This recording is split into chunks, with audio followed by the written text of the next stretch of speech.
It seems like one of the less known things about trowels is the sharpening of this edge.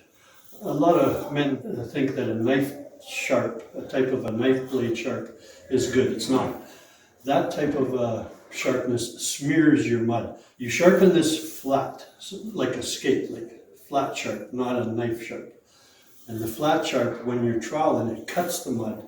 And as you cut your mud, you eliminate your air out of the mud, air bubbles out of the mud. So sharpening the trowel gives you more control over the process of troweling. This is one of the best ways I've found to keep this trowel good and sharp.